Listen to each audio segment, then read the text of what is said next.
দর্শক, আমি তানাজা আফরিন স্বাগত জানাচ্ছি বাংলাদেশের খবর হেডলাইন হাইলাইটসে। চলুন দেখে নেই আজকে দেশের প্রথম সারির পত্রিকাগুলো কি কি শিরোনাম করেছে।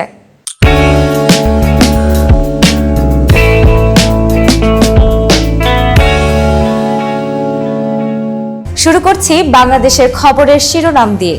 ব্যবস্থাপনায় গলদ, ডেঙ্গু নিধনে নেই উদ্যোগ। বেশিরভাগ রোগী ভর্তি হচ্ছেন শক সিন্ড্রোম নিয়ে, আক্রান্ত ছাড়ালো 37,000, মৃতের সংখ্যা বেড়ে 188। নামছে পানি, ভেসে উঠছে বন্যার ক্ষত। খাবার ও সুপেয় পানির সংকট, পানিবন্দী 1.5 লক্ষাধিক মানুষ। মেট্রো রেলের চুক্তিভিত্তিক প্রকল্পের পরিচালকরা এখনো বহাল।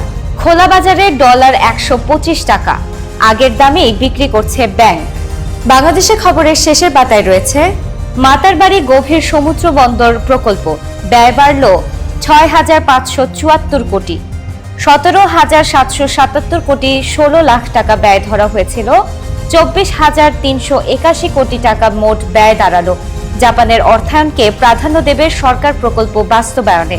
হজ করতে যাওয়া যাবে জাহাজেও। আসন্ন মৌসুমে পানিপথে পরীক্ষামূলক 2 থেকে 3 হাজার হজযাত্রী পাঠানোর চিন্তা। লালমনিরহাটে পানি নেমে গেছে, বন্যায় ক্ষতবিক্ষত ফসলের মাঠ। ক্ষয়ক্ষতি 1,95 লাখ টাকা। 19,100 কৃষককে 6টি ফসল প্রণোদনা দেওয়া হবে। কালের কণ্ঠের প্রথম পাতায় আছে ব্যবসা গোটাচ্ছে 1.5 শতাধিক কোম্পানি। জুলাই সেপ্টেম্বরে পুরোপুরি বন্ধ 83টি। বন্ধের প্রক্রিয়ার মধ্যে অন্য সব কোম্পানি লোকসানি কারণ বলছেন ব্যবসায়ীরা। পাত্তা পাচ্ছে না জাতীয় পার্টি। জীবনের শেষ বেলায় ঐক্য চান রওশন। প্রতিদিন ফেরত আসছে ট্রাক ভর্তি টাকা। কেন্দ্রীয় ব্যাংক থেকে ধারের চেয়ে ফেরত বেশি। 15 আগস্ট ছিল 3,22,000 কোটি টাকা। কালের কণ্ঠের শেষের পাতায় আছে রাস্তায় 73,000 অনুপযোগী গাড়ি। সারা দেশে সড়কে ঝুঁকি। ঢাকায় 20 বছরের পুরনো বাস মিনিবাস আছে 14,610। ঘুরে দাঁড়াচ্ছে SIBL।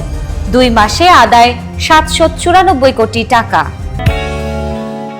প্রথম আলোর আজকের শিরোনাম, এক সপ্তাহে সারা দেশে গ্রেফতার 7,000-এর বেশি।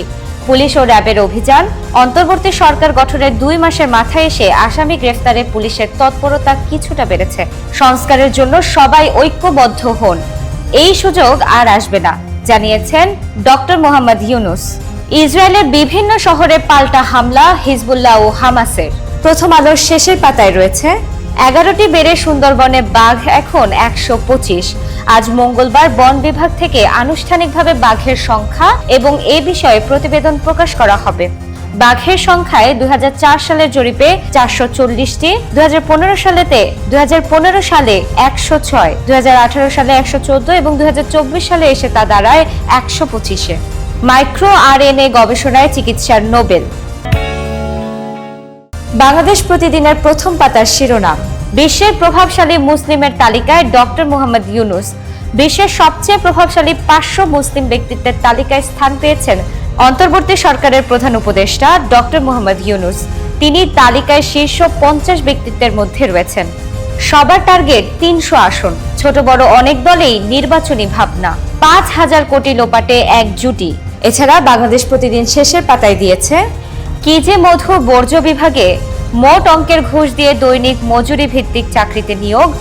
8 ঘন্টা স্থলে কাজ করেন 3 ঘন্টা। কাজে অনুপস্থিত থাকেন অর্ধেকের বেশি কর্মী।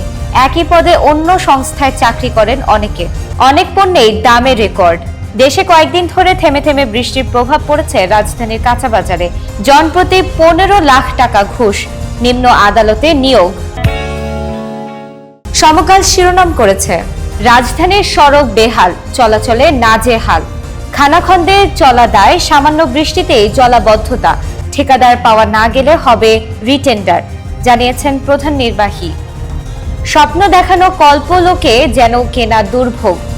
সরকারি উন্নয়ন কর্তৃপক্ষ যদি এভাবে আইন ভাঙে তাহলে বেসরকারি পর্যায়ে তারা আইনের প্রয়োগ করবে কিভাবে, বলেছেন doctor Rashidul Hasan.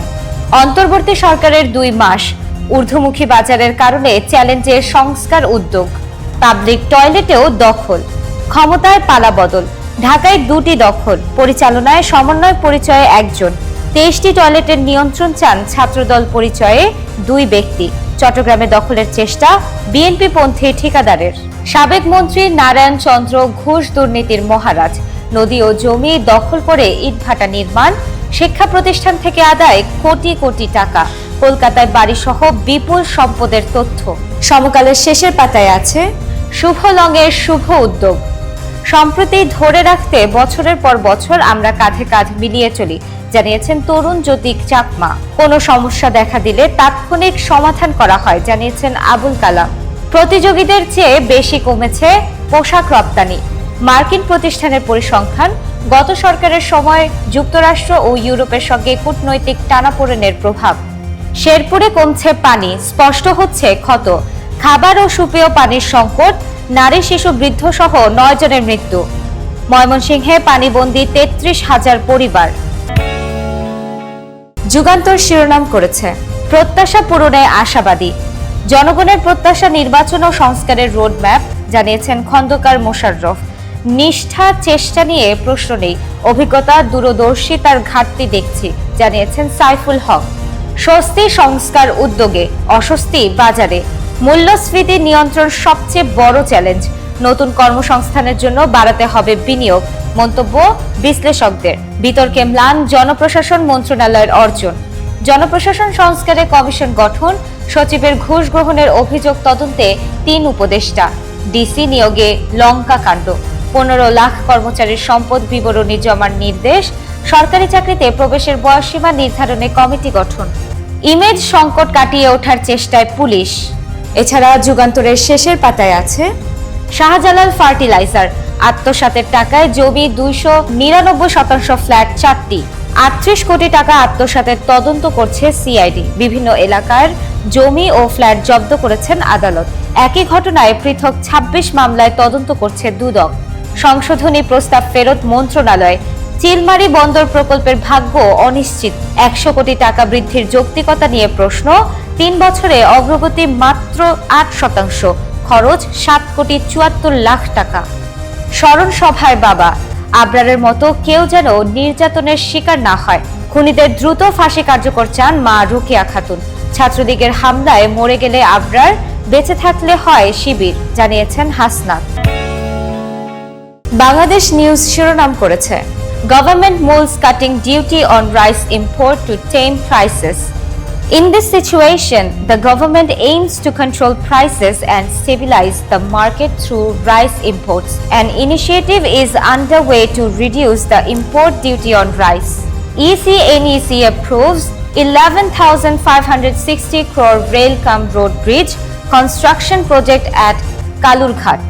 Over 1,200 arrested in narcotics control drive, DNC.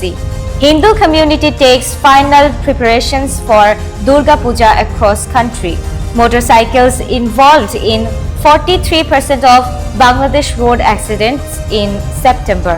Bangladesh News-এর শেষের পাতায় আছে at least 15 killed in floods, landslides in India's Meghalaya. 5 years of Abrar Fahad murder, I still hear him calling out Ammu. Hajj pilgrims to go by sea from Bangladesh on Saudi consent. Ambrose Rufkun of US win Nobel in Medicine. তো দর্শক, এই ছিল আমাদের আজকের headline হাইলাইটসে। বিদায় নিচ্ছি, আগামীতে আবার দেখা হচ্ছে।